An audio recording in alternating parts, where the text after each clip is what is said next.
अस्सलामुअलैकुम। आज हम मुज़फ़्फ़र हनफी का जो पार्ट रह गया था उसे मुकम्मल करेंगे। लास्ट पार्ट में हमने पढ़ा था कि मुज़फ़्फ़र हनफी से जो इंटरव्यूअर है वो बहुत सारे क्वेश्चंस करते हैं ना, और वो उसका आंसर देते हैं। लास्ट क्वेश्चन में ये पूछते हैं कि जो मोबाइल फ़ोन्स है वो और जो टेलीविज़न है वो किस तरह बच्चों के लिए एक अच्छा साबित हो सकते हैं, मतलब जो असर है उन पर मुज़ीर असरात होते हैं उससे वो किस तरह बच सकते हैं। तो वो मुज़फ़्फ़र हनफी कुछ इस तरह कहते हैं कि वो टेलीविज़न्स को बच्चों के लिए इस तरह से कर दें कि वो खुद ही उसमें अच्छी चीज़ें ढूंढने लगे। जैसे ये ऑनलाइन लेक्चर्स है, फ़ोन में ही आप लोगों को अच्छे से लेक्चर प्रोवाइड हो रहा है ना, उसी तरह से वो यही कह रहे थे कि इलेक्ट्रॉनिक मीडिया में ही ज़्यादा से ज़्यादा बच्चों की पढ़ाई का गुंजाइश हो जाए। ठीक है, चले आगे बढ़ते हैं। अब इंटरव्यूअर कह रहा है कि उर्दू अदब अतफ़ाल में आपका कितना हिस्सा और क्या है। अब वो कह रहा है कि आपने उर्दू अदब अतफ़ाल मतलब बच्चों की जो लिटरेचर है उसमें आपने कितना हिस्सा दिया है और क्या क्या दिया है। तो मुज़फ़्फ़र हनफी कहते हैं कि नसर में कहानियों के मेरे 3 मजमूए, नसर में मतलब पैराग्राफ वाइज कहानियाँ उन्होंने लिखी है 3 मजमूए। पहला नीला हीरा, दूसरा बंदरों का मुशायरा और तीसरा हलवा चूर। ये उन्होंने नसर में 3 कहानियाँ लिखी थी, नीला हीरा, बंदरों का मुशायरा और हलवा चूर। और फिर उन्होंने बच्चों की नज़में भी लिखी थी, मजमूए वाली बच्चों की नज़में, खेल खेल में, नर्सरी के गीत, चटखारे, मज़ेदार नज़में, ये सब नज़में लिखी थी राइम्स वाली। ठीक है, बच्चों के लिए बोल मेरी मीना शाये हो चुके हैं। अब नसर में कहानियों के साथ साथ उन्होंने पोइट्रीज भी लिखी थी बच्चों के लिए, वो सब शाये हो चुकी है। उसके बाद इंटरव्यूअर पूछते हैं कि बच्चों के अदब की तरक्की के लिए कौन से इक़दाम ज़रूरी हैं। अब बच्चों का जो अदब है वो ज़रूरी है ना बच्चों के लिए, उनकी ग्रोथ के लिए, तो उसमें जो कौन कौन से इक़दाम किए जा सकते हैं। इक़दाम मतलब हम कौन कौन से उसमें चेंजेस करें, क्या क्या हम उसमें कर सकते हैं। तो मुज़फ़्फ़र हनफी कहते हैं कि बच्चों के लिए लिखते वक्त मुसन्निफ़ को खुद बच्चा बन जाना चाहिए, यानी बच्चों के नफ्सियात से उसका बखूबी वाकिफ़ होना बहुत ज़रूरी है। अब मुज़फ़्फ़र हनफी कह रहे हैं कि अगर बच्चों के लिए कुछ लिखना है मुसन्निफ़ को, तो पहले उसे खुद बच्चे की फीलिंग करनी चाहिए, बच्चों के एहसासात से, उसके नफ्सियात से उसे बखूबी वाकिफ़ होना चाहिए, तब जाकर वो बच्चों के लिए कुछ लिख पाएगा। अभी है ना, ज़रूरी है ऐसा। अगर आपको कोई काम करना है तो पहले आपको उस काम में ढलना पड़ेगा, उस तरह सोचना पड़ेगा, जिस तरह काम करना है उस तरह सोचना पड़ेगा, उसके बाद आप लिखेंगे। अब बच्चों के लिए लिखना है तो पहले खुद बच्चा बन के सोचना पड़ेगा, तभी वो काम ज़्यादा अच्छे से हो पाएगा ना। बच्चों की क्या फीलिंग है, कैसे उनके नज़रिए हैं, वो सब सोच के ज़्यादा अच्छे से लिखा जा सकता है। तो वही वो कह रहे हैं कि बच्चों के लिए लिखते वक्त मुसन्निफ़ को खुद बच्चा बनना पड़ेगा, यानी बच्चों की नफ्सियात से उसका बखूबी वाकिफ़ होना ज़रूरी है। मुसन्निफ़ का मुताला, मुशाहिदा और तजुर्बे में वसी और मतनू हो। अब शायर कह रहे हैं कि मुसन्निफ़ का जो मुताला है और जो मुशाहिदा है, उनका जो तजुर्बा है, वो सब एकदम वसी और मतनू से मुराद किस्म किस्म का, ये वर्ड तनव से बना है, अलग अलग। वसी मतलब गहरा और मतनू मतलब किस्म किस्म का।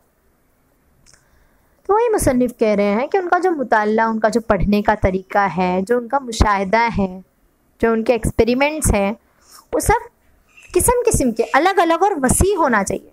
जितना वसी वो सोचेंगे उतना वो वसी वो कर पाएंगे।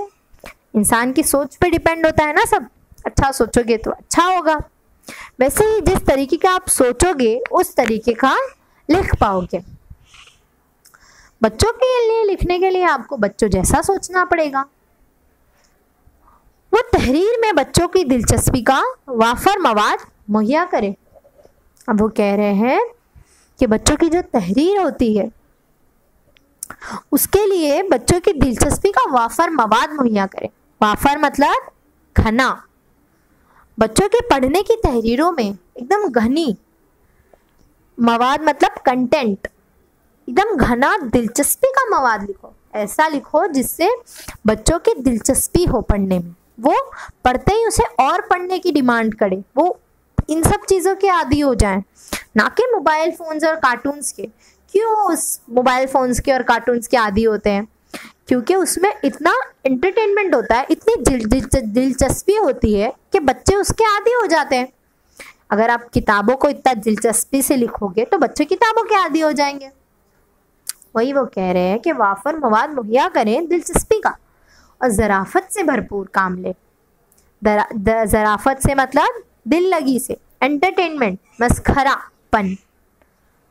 तो वो इन सब चीज़ों से काम लेने कह रहे हैं कि दिल लगी से भरपूर काम ले।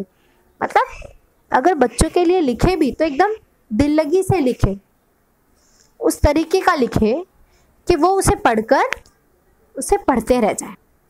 कदीम लोग कहानियों और दास्तानों को दौरे हाजिरी की साइंसी इजाज़ात से आमीज़ करके अदब को तख्लीक किया जाए तो कारआमद नताइज बरामद होंगे। अब मुज़फ़्फ़र हनफी कह रहे हैं कि जो कदीम लोग कहानियाँ थी, पहले ज़माने के जो कहानी और दास्तान थी, उन सबको अभी के साइंसी इजाज़ात से मिलाकर अदब को तख्लीक किया जाए। मतलब पहले के ज़माने को और आज के ज़माने को आमीज़ करके, मतलब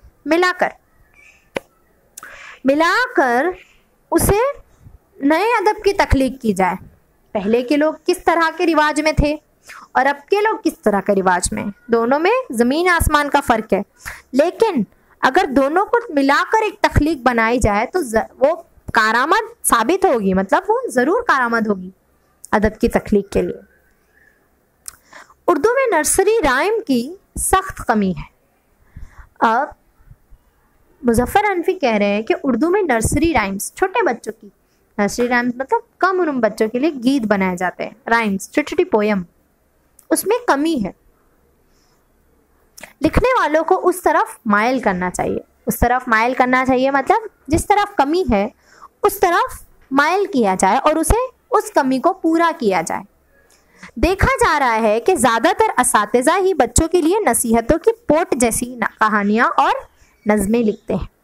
अब वो बता रहे हैं कि ज़्यादातर जो असातिज़ा हैं, जो टीचर्स होते हैं, वो ही बच्चों की नसीहतों की पोट, मतलब नसीहतों की पोटली, भरपूर नसीहतों से कहानियाँ और नज़्म लिख रहे हैं। बड़े और मुस्तंद शायरों और अदीबों की अदब अतफ़ाल की तख्लीक में शिरकत लाजमी है। बड़े बड़े शायर और जो मुस्तंद मतलब करार देने वाले जो शायर होते हैं और अदीबे होते हैं, जिनको बहुत ज़्यादा जानकारी होती है, उनके बच्चों की अतफ़ाल अदब में, उनकी अतफ़ाल अदब की तख्लीक में उनकी शिरकत लाजमी है। बच्चों के लिए शायरी करने वाले मुशायरे होने चाहिए। बच्चों के लिए लिखने वालों को टेलीविज़न और रेडियो पर ज़्यादा मौक़े फ़राहम करना चाहिए। बच्चों के लिए जो लिखते हैं उन्हें टेलीविज़न और रेडियो पर बच्चों को ज़्यादा मौके देने चाहिए। मतलब टेलीविज़न के ज़रिए पढ़ाई, यही सब जैसे मैंने पहले बताया था लास्ट लेक्चर में कि किस तरह आप टीवी और फ़ोन में बच्चों के लिए कामयाबी ला सकते हो। वही ये कह रहे हैं कि बच्चों के लिए टेलीविज़न और रेडियो पर ज़्यादा मौक़े फ़राहम करना चाहिए और बच्चों के लिए जो शायरी वाले मुशायरे होने चाहिए पढ़ाई से रिलेटेड। ठीक है। अब मुलाकाती कह रहे हैं कि उर्दू ज़बान के तलबा व तालिबात को आप क्या पैगाम देना चाहेंगे। अब उर्दू ज़बान के जो तलबा व तालिबात हैं उनको आप क्या पैगाम देंगे लास्ट में। तो मुज़फ़्फ़र हनफी कह रहे हैं कि कामयाबी के लिए मेहनत की ज़रूरत है और कोई शॉर्टकट तलाश करना बेकार है।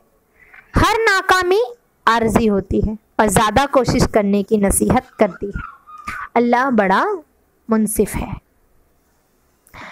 अब मुज़फ़्फ़र हनफी कह रहे हैं कि कामयाबी के लिए मेहनत की ज़रूरत होती है। मेहनत ही नहीं, खूब मेहनत की ज़रूरत होती है।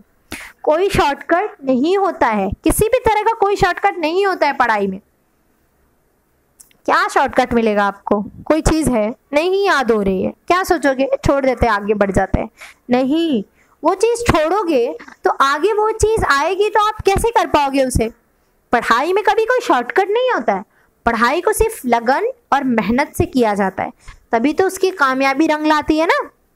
अब अभी 10th के एग्ज़ाम हुआ है और आपके ही एकेडमी की एक बच्ची ने कितना अच्छे मार्क्स स्कोर किए ना, 95 मार्क्स स्कोर किए। कितना उसके पेरेंट्स के, उसके सर टीचर्स का कितना नाम रोशन हुआ है।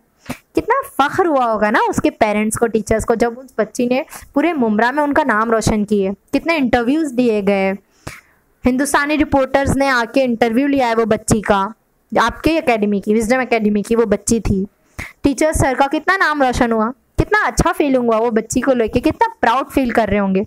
अब तुमको क्या लगता है, वो बच्ची ने इतनी मेहनत की है, उसकी 10 साल की जो मेहनत थी वो 10वीं में जाकर रंग लाई है, तो क्या उसने कोई शॉर्टकट ली होगी? क्या लगता है? ली थी। उसके पेरेंट्स ने, उसके टीचर ने ये बोला था कि नहीं बेटा, तू शॉर्टकट लेती रहे और तू 95 स्कोर कर लेगी। ऐसा हुआ होगा? बिल्कुल भी नहीं। उस बच्ची ने कितना मेहनत की होगी, दिन रात वो पढ़ती होगी, अपने पेरेंट्स की और अपने टीचर्स की बात सुनती होगी, तब जाके उसने इतने मार्क्स स्कोर किए। आप लोग भी चाहते हो ना कि आपका नाम रोशन हो, आपके टीचर्स का नाम रोशन हो। पेरेंट्स का जब नाम पुकारा जाता है, उन्हें बोला जाता है कि आपकी बच्ची ने इतने मार्क्स लाए हैं, तो कितना खुशी होती है कि हम इतनी मेहनत करते हैं बच्चों पर, उनके पढ़ाई में पैसे डालते हैं। तो पेरेंट्स को लगता है ना कि हाँ, हम जब बच्चे की पढ़ाई में पैसे लगा रहे हैं तो वो हमारी पढ़ाई को कामयाब बना रहे हैं, वो हमारी मेहनत को कामयाब कर रहे हैं ना। उस बच्ची ने ना कोई शॉर्टकट ली थी, और ना ही उसके टीचर्स ने और ना उसके पेरेंट्स ने उसे कहा था कि तू कोई शॉर्टकट ले ले। नहीं, ना उसने कोई शॉर्टकट ली थी, ना उसके टीचर्स ने ऐसा कुछ कहा था। वो बच्ची ने तो सिर्फ पढ़ाई की होगी। तो इसीलिए कामयाबी के लिए कोई शॉर्टकट नहीं होता है। हर नाकामी आर्जी होती है। आर्जी मतलब टेम्पररी। हर नाकामी टेम्पररी होती है। अगर नाकाम हो भी गए, अब वो बच्ची भी कभी ना कभी तो नाकाम हुई होगी ना। वो कभी क्या नाकाम नहीं होगी? उसे क्या कभी कम मार्क्स नहीं मिले होंगे? मिले होंगे। तो उसके पेरेंट्स और टीचर्स ने उसका हौसला बढ़ाया होगा कि कोई बात नहीं, आज नाकाम हुए हैं, कल ज़रूर पास हो जाएंगे, कल फिर कामयाब हो जाएंगे। हर नाकामी के बाद कामयाबी मिलती ही है। कभी नाकाम होने पर पीछे नहीं हटना चाहिए। हर नाकामी टेम्पररी होती है और कोशिश करोगे तो कामयाब हो जाओगे। इसीलिए मुज़फ़्फ़र हनफी भी ये नसीहत कर रहे हैं कि कामयाबी, हर नाकामी टेम्पररी होती है और ज़्यादा कोशिश करो तो ज़रूर कामयाब हो जाओगे। अल्लाह बड़ा मुनसिफ है। अल्लाह हम सबका देखने वाला है। अल्लाह ताला बड़ा है और अल्लाह भी उसी की मदद करता है जो मेहनत करता है। अगर जो चीटिंग करेगा उसकी मेहनत उसको मदद करेंगे अल्लाह ताला कि नहीं? ये तो चीटिंग कर रहा है। चीटिंग करना एक चोरी है, एक नकल है, एक गुनाह है, तो उसकी मदद नहीं होती है। इसीलिए जो ईमानदारी से मेहनत करता है उसकी अल्लाह ताला भी मदद करते हैं। समझ में आया? अल्लाह ताला किस तरह से मदद करेंगे? अगर आप पेपर में कुछ भूल गए तो वो याद आ जाएगा, वो अल्लाह की तरफ से मदद होगी ना। आपने मेहनत करके इतना याद किए थे, वो आपको याद आ रहा है, ये अल्लाह की तरफ से मदद हो रही है। आपका दिमाग उतना तेज़ हो रहा है तो अल्लाह ताला आपकी मदद करता है ना। आपका दिमाग तेज़ हो जाएगा, आपको फटाक से याद आ जाएगा। समझे? इसीलिए कभी भी कोई पढ़ाई में शॉर्टकट यूज़ मत करना। कभी कोई कहे भी अरे जाने दे, शॉर्टकट कर लेंगे, तो ऐसा नहीं होता है। पढ़ाई में कोई शॉर्टकट नहीं, सिर्फ और सिर्फ पढ़ाई जितनी है उतनी ही करनी चाहिए। फिलहाल तो आप लोगों को इतना बर्डन नहीं हुआ है इस वजह से, लॉकडाउन में वैसे ही कम चीज़ें, इसीलिए अच्छे से पढ़ाई करो और अच्छे मार्क्स लाओ। आपकी पेरेंट्स का और आपकी जो क्लासेस है उसका नाम रोशन करो। ठीक है? अब लास्ट सवाल करता है मुलाकाती कि बच्चों के लिए लिखी गई अपनी कोई नुमाइंदा नज़्म इनायत फरमाएं। अब वो कहता है कि ठीक है, अभी आप बच्चों के लिए कोई नज़म लिखते होंगे तो कुछ सुना दीजिए। इनायत फरमाएं मतलब बताइए, फरमाइए। तो मुज़फ़्फ़र हनफी कहते हैं, लीजिए सुनिए। अब सुने जरा बच्चों के लिए वो क्या कह रहे हैं। 10 रुपए भी बोतल पानी, हक्का बक्का रह गई नानी, अपना बचपन याद किया तो अरजानी सी थी अरजानी, 12 आने सेर असली घी, 11 आने तोला चांदी, केले थे 2 पैसे दर्जन, चावल 5 आने पंसीरी, 22 को टिकट 1 आना, 1 अठन्नी का पजामा, स्कूलों में फीस नहीं थी, कॉलेज 2 रुपए महाना, नाना की तनख्वाह जो पूछी कल 45 रुपया निकली, कुल 45 रुपया निकली, 45,000 के लगभग पाते हैं अब्बू और अम्मी। अब मुजफ्फर हनफी जो पोइट्रीज लिखते थे छोटी छोटी, उसका एक छोटा सा मजमुआ वो देते हैं कि 10 रुपए फी बोतल पानी, 1 रुपए बोतल जो रहती थी पानी की वो 10 रुपए की एक रहती थी, हक्का बक्का रह गई नानी। ये राइम्स जोड़ रहे हैं। अपना बचपन जब वो याद करते थे तो सस्ता ही सस्ता था, हर जगह सस्ता ही थी, कोई चीज इतनी महंगी नहीं थी। जो असली घी मिलता था ना वो 12 आने का था। अब सोचो 1 आना 2 आना, अब 1 रुपए के बहुत सारे पार्ट, अगर आप 1 रुपया है ना 1 रुपया, उसके बहुत सारे पार्ट करोगे तो उसमें से 1 आना होता है, 1 आना। तो वैसे ही 12 आने का था असली घी। अब अभी जाओ तो कितने हजारों का मिलेगा असली घी, खाने भी नहीं मिल पाएगा, अगर जो गरीब इंसान है वो नहीं ले पाएगा। 11 आने तोला चांदी। अब 11 आने तोला, 1 तोला में कितना होता है 10 ग्राम, तो वैसे ही 11 आने का था तोला चांदी। कितना सस्ता था वो टाइम पे। वो छोटी सी पोयम बना रहे हैं बच्चों के लिए ये।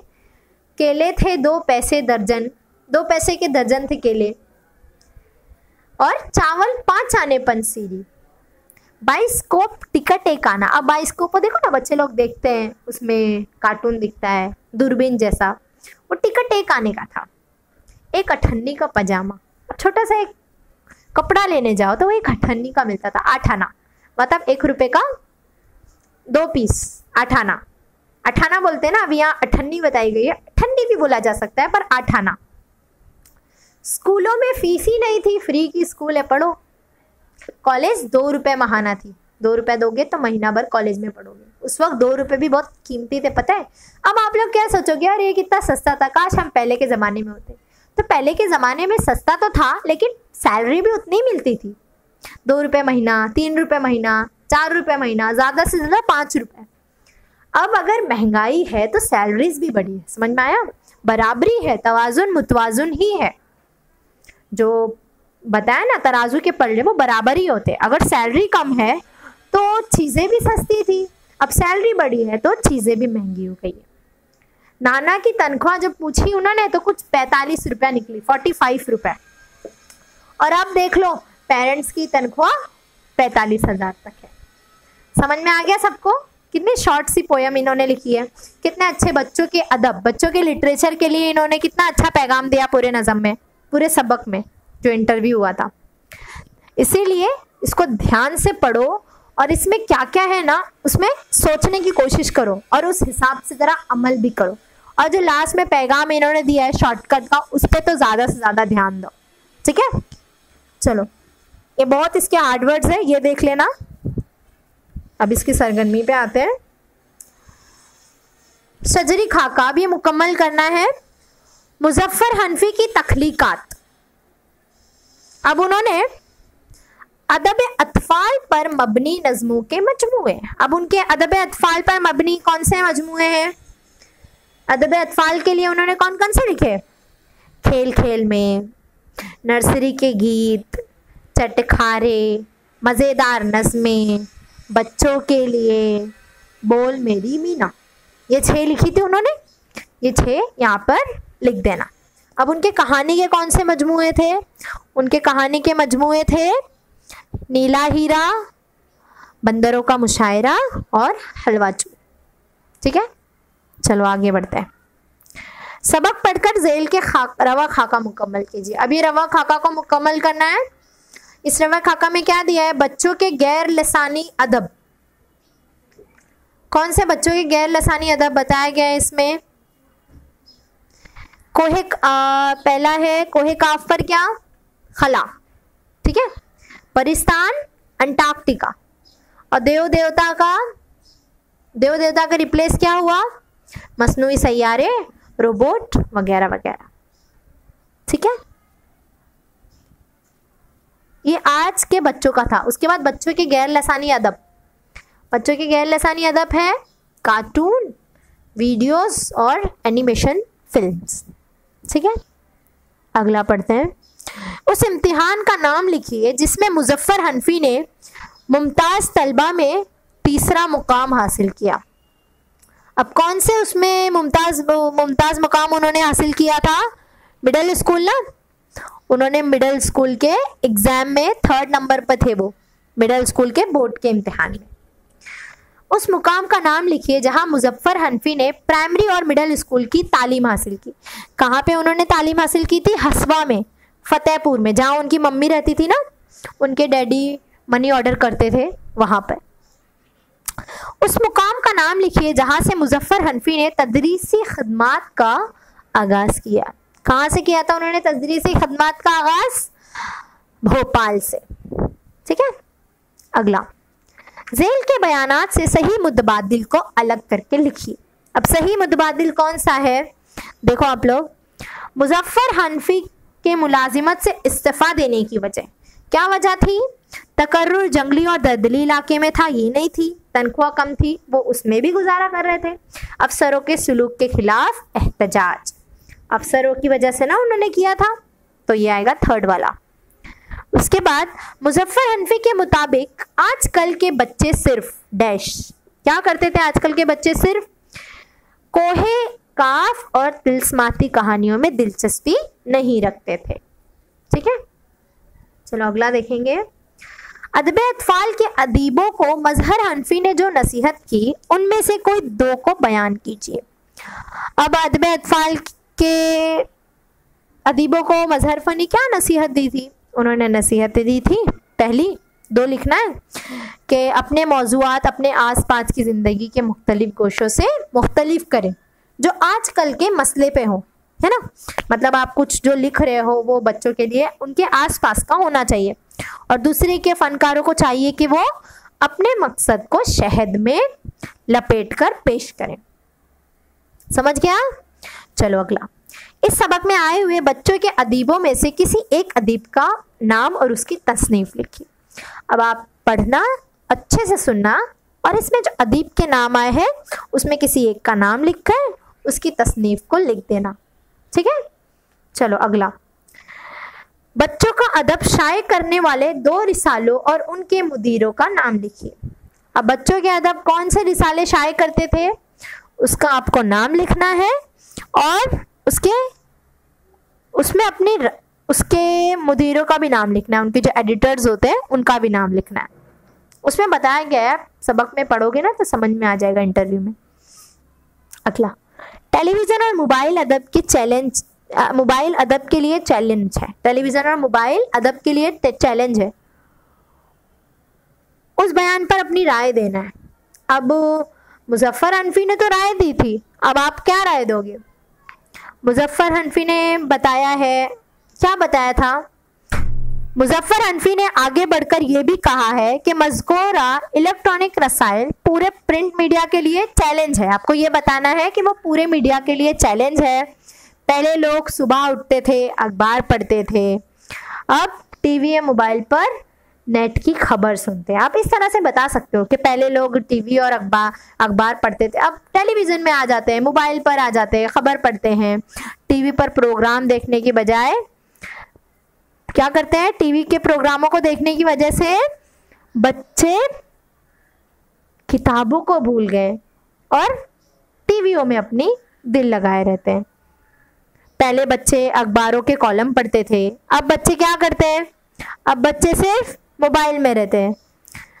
हर बच्चा अपनी पसंद के मुताबिक तस्वीरें, मालूमात और मज़ामीन पढ़ा करता था, अब मोबाइल पर कार्टून देखता है, फिल्म देखता है 24 घंटे। आमतौर पर बच्चे कार्टून और एनिमेशन की फिल्म देखते हैं। स्कूल में आने के बाद बच्चे क्या करते हैं? स्कूल से जाने के बाद वो सारा दिन टीवी पर देखते हैं, कार्टून चैनल में बिजी रहते हैं। इस वजह से बच्चे पढ़ाई को टाइम नहीं दे पाते, इसलिए टेलीविजन और मोबाइल एक चैलेंज है।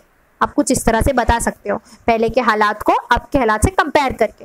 ये सबक में नहीं मिलेगा, सबक में मुजफ्फर हनफी ने अपना बताया है, आपको अपना चैलेंज बताना है कि किस तरह से आप क्या फेस करते हो, उस तरह से आप लिखो, ठीक है। मुजफ्फर हनफी की नज़म के मज़करी ख्याल, मरकजी ख्याल को वाज़े कीजिए। अब मुजफ्फर हनफी पूरे जो नज़म थी, उनके ख्याल क्या था, उनका जो नज़म मैंने लास्ट में बताया आपको, आप छोटा से कैसे लिखोगे? आप कुछ इस तरह से लिख सकते हो कि वो महंगाई के बारे में बता रहे हैं कि आजकल कितनी महंगाई है और उनके ज़माने में सस्ती थी। नाना नानी के ज़माने में 45 रुपये था उनकी सैलरी, और अब कितनी महंगी हो गई है। असली घी खाते थे वो, और फीस नहीं थी। अब्बू की तनख्वाह 45,000 है, जिसके अंदर असली घी नहीं असली घी आ सकता है ना, नहीं आ सकता। मतलब असली घी कितना महंगा है, और नाना नानी के ज़माने में कितना सस्ता था। फीस हर साल स्कूल की बढ़ती है, तब नहीं थी फीस। मुजफ्फर हनफी ये बता रहे हैं कि हर चीज़ पहले सस्ती थी और आज महंगी। आप इस तरह से बता सकते हो। सबक में इस्तेमाल किए हुए 2 मुहावरों को अपने जुमलों में इस तरह इस्तेमाल कीजिए कि उनका मफ़हूम वाज़े हो जाए। और सबक में बहुत सारे मुहावरे इस्तेमाल हुए, आप कोई भी 2 मुहावरों को उठाओ और उसे बता दो। जैसे कि कौन से मुहावरे हैं, उसको ढूंढो और लिख लो, ठीक है। जिंदगी के ख्यालात है, ये सब आप लोग कर लेना। इस पे नज़र डालते हैं। गैर लसानी अदब क्या है, टेलीविज़न और टीवी के मुज़िर असरात, वो भी आप बता सकते हो। क्या लिखोगे उसके मनफी असरात में? गैर लसानी अदब के मनफी असरात लिख सकते हो कि कार्टून और वीडियो और जो फिल्में होती हैं वो गैर लसानी अदब में आती है ना।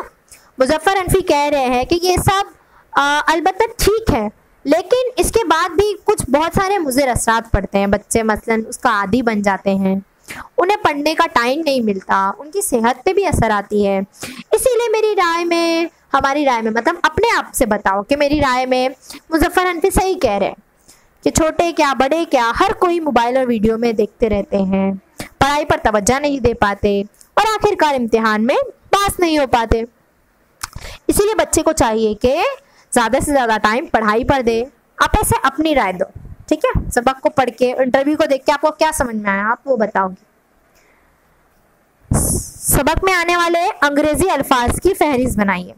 अब सबक में कौन कौन से अंग्रेजी अल्फाज आए? बहुत सारे आए। प्राइमरी, इट्स अंग्रेजी word. Middle school, teacher, money order, board, clerk, MA, LLB, PhD, degree, robot, computer, cartoon, video, animation, comic, television, mobile phone, challenge, print media, electronic media, nursery rhymes, radio, shortcut, bioscope, fees, college, ये सब अंग्रेजी words थे। समझ में आया?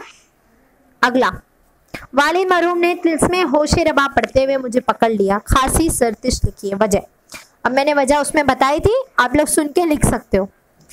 बच्चों के लिए लिखते वक्त मुसन्निफ खुद बच्चा बन जाता है। इस जुमले की वजाहत कीजिए। मैंने वजाहत की थी ना, क्यों मुसन्निफ चाहता है, ताकि वो उसकी फीलिंग को समझ पाए। उसकी आप पूरी वजाहत लिखना। अब सही मुतबादिल का इंतखाब कीजिए। ये सबका पढ़ो और सही वर्ड्स को चुन के लिख देना। जैसे आप इंटरव्यू को अच्छे से सुनोगे, ये सब आपको खुद आ जाएगा।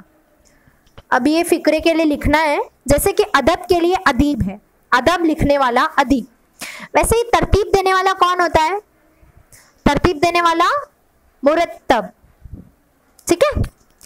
तसनीफ करने वाला मुसन्निफ, समझ गए सब। तहरीर करने वाला मुहर्रिर, ओके।